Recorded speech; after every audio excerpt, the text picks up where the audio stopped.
I want to talk for a moment about this ACORN situation because I think that it's a very important development in the struggle in this country right now. And I want to just step back and give you a couple of facts about this. ACORN is a community organization that has 500,000 member families. I've seen ACORN in New Orleans. I've seen them in poor communities across the country.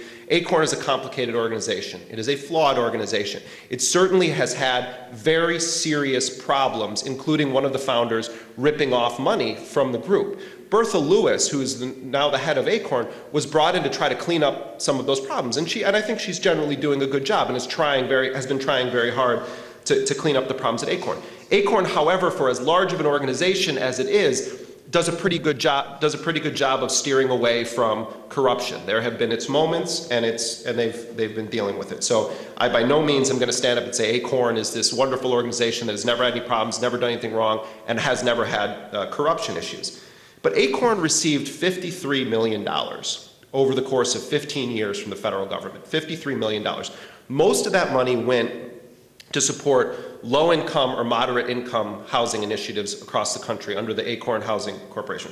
$53 million, 500,000 person organization.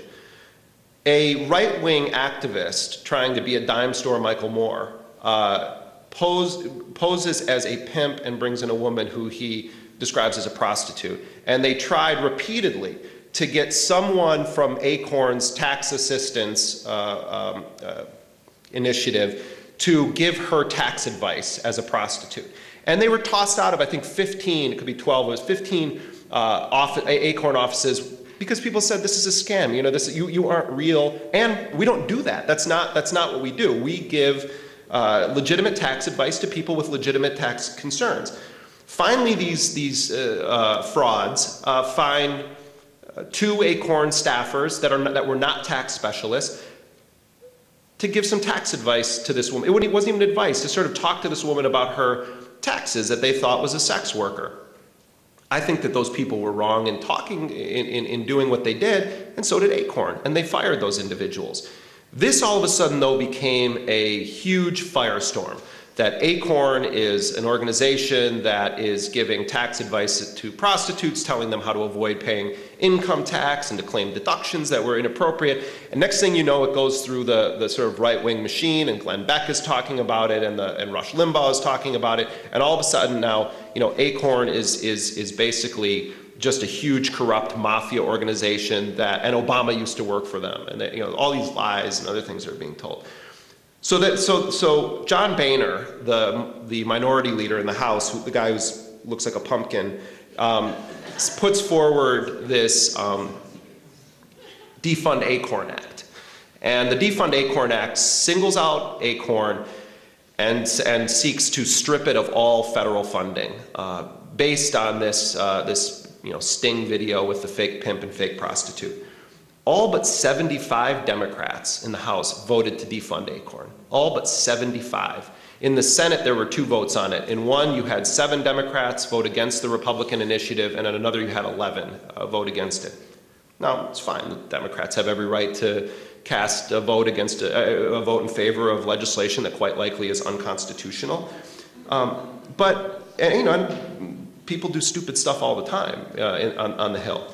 But here's the bigger point. Of those hundreds of Democrats that voted to defund ACORN, how many of them have ever done anything worth talking about to target corporate criminals? How many of them have ever sought to defund Lockheed Martin, or defund Boeing, or defund Northrop Grumman? These corporations, Northrop Grumman, Boeing, and Lockheed Martin, are the 3 biggest contractors that do business with the federal government. They do $77 billion in annual contracts with the federal government. The top 100 government contractors in this country do $300 billion a year in business with the federal government. And they've committed, in the same period that ACORN got its $53 million, these 100 corporations have committed 676 acts of documented misconduct for which they have paid tens of millions of dollars in fines. Lockheed Martin, Boeing, and Northrop Grumman collectively committed 105 acts of misconduct as identified by the Project on Government Oversight.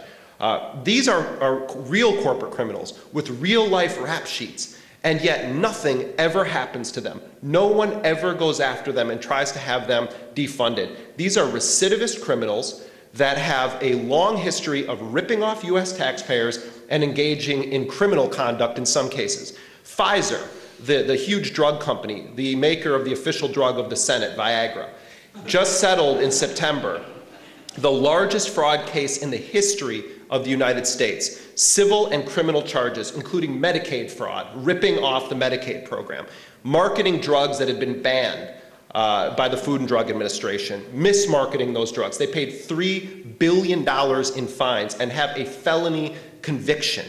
One of the prosecutors involved with that case from Massachusetts said that while the settlement was being brokered with Pfizer, Pfizer's misconduct was continuing.